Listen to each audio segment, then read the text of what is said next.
Hello my friends and welcome. We have some of the updates from the front lines on the south near to Verbove. You can see for the last 24 hours Ukraine moved towards that village and now bordering it. Before there were two of the vectors of the Ukrainian attack, one is over here, the other one is over here, but now they combined and moved forward a little. Speaking about the Russian defense, as you can see they have the defense lines in that area and also Verbove village itself as the huge defense line. I think that the Ukrainian army will try to assault directly to that village, but here it's quite risky because Russia accumulated forces on the north and on the south. Without breaking through the Russian defense, they may strike forward, encircling Ukrainian assaulting forces. So it is important for Ukraine to keep the pace and simultaneously attack Russians through two of their directions. It is easy to say than to execute because Russian defense is kind of strong, and if we broke through some sort of the distance over here, for example, we should go forward. Yes, it is risky, but there is no other chance for now from what I see. So why do we need the Verbove village? Because it stays a little aside from the main road that goes to Tokmak. That's the main goal of Ukrainian army, to go to Tokmak and then to Melitopol. Well, if you compare the settlements or the villages in that area, Verbove is the biggest one. We are speaking only about this part. And Russia deployed lots of the resources on this side. So if Ukraine, as planned, goes to Tokmak, Russia also may counterattack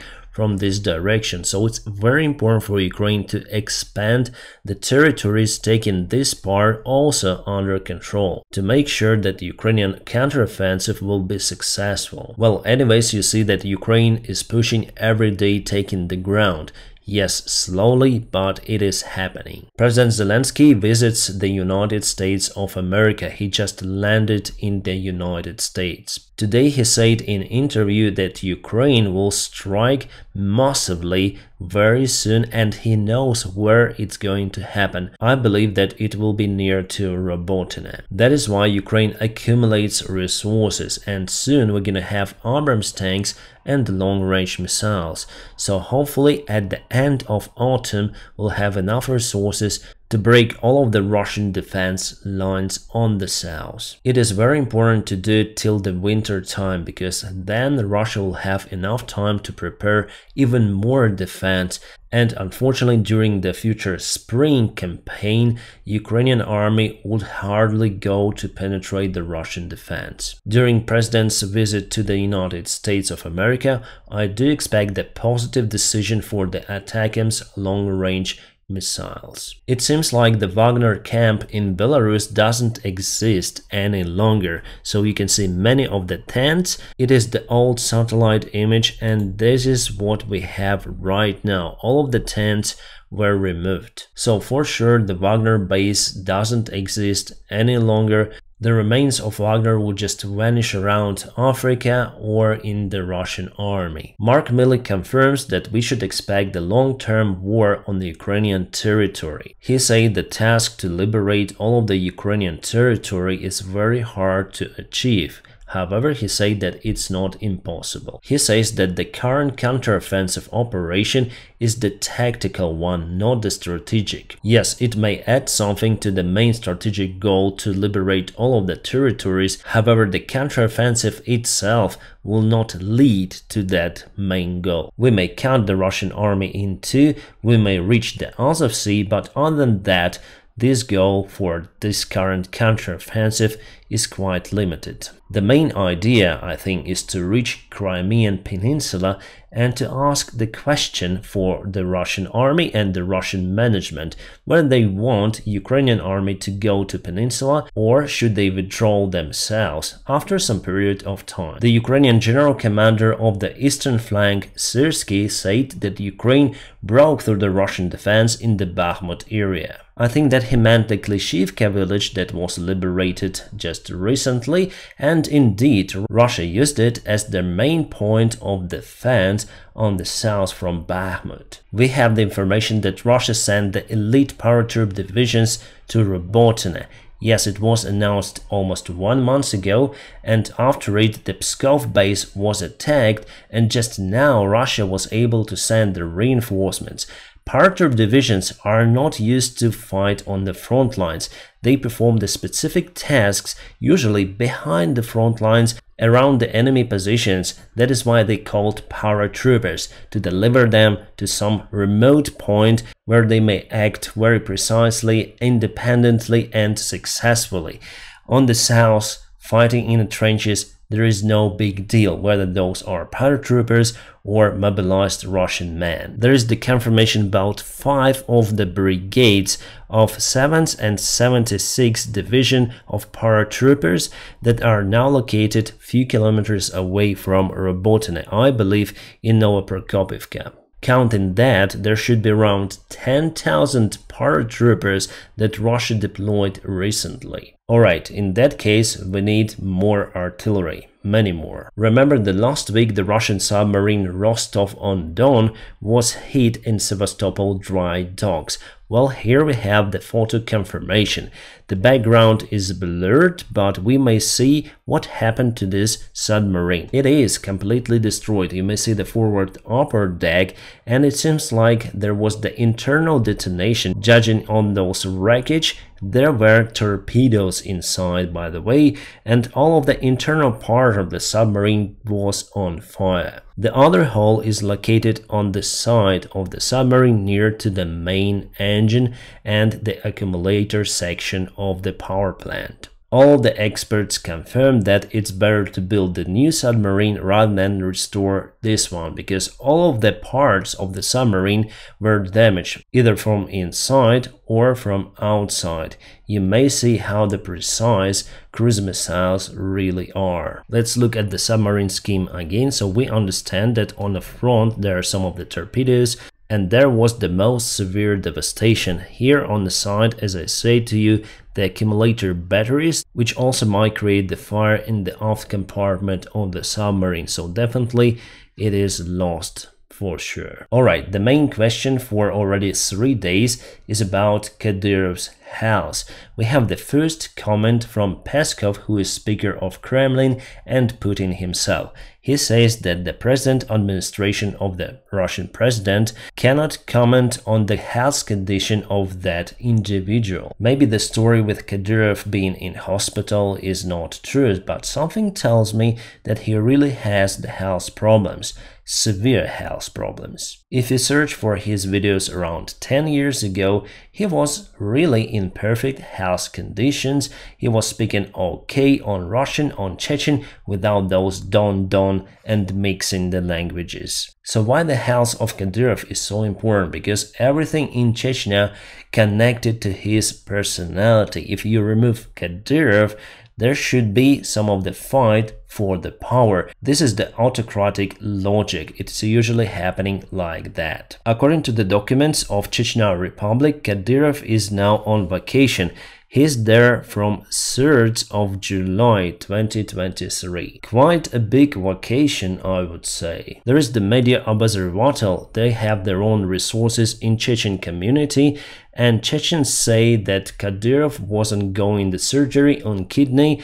Doctors tried to transplant him the new kidney, but it didn't work. And now he is on artificial kidney. Doctors are searching for the new kidney to transplant. But those are just the rumors. And we have only a single resource reporting it. The Leopard 1 tank was spotted on the front lines already. Around a couple of weeks ago, we started to receive those from Germany. By the way, Germany approved a new military package for Ukraine.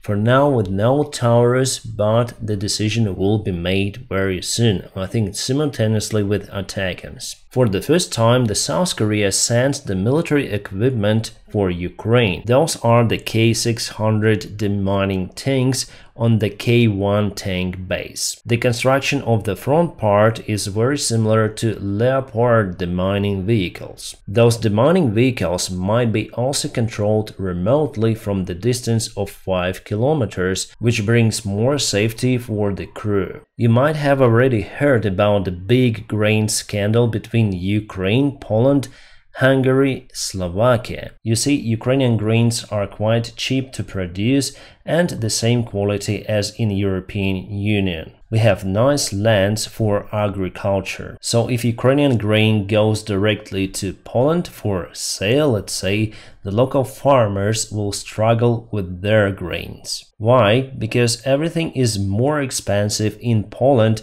than in Ukraine. We're speaking about petrol, fertilizers. In Ukraine, it is cheaper. That is why there is the huge risk for the local farmers, for example, in Poland, to stay out of the job. Because the local companies may buy all of the grains from Ukraine. They will spend less money and will have more income.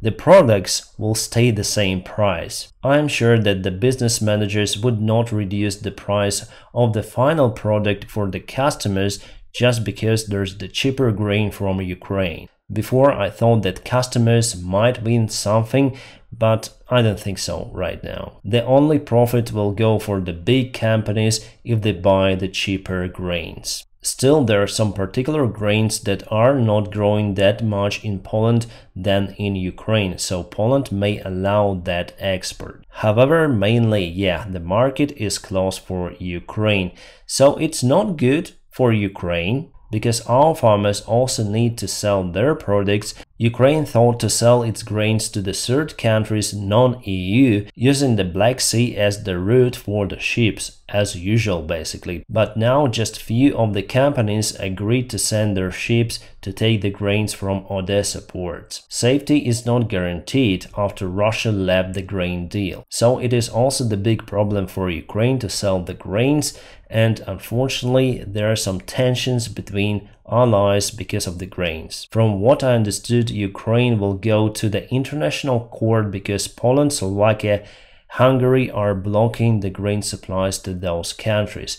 I mean, the transit is possible, but those countries are closing their markets for Ukrainian grains, and I may absolutely understand that choice. Alright, interesting news are coming from China.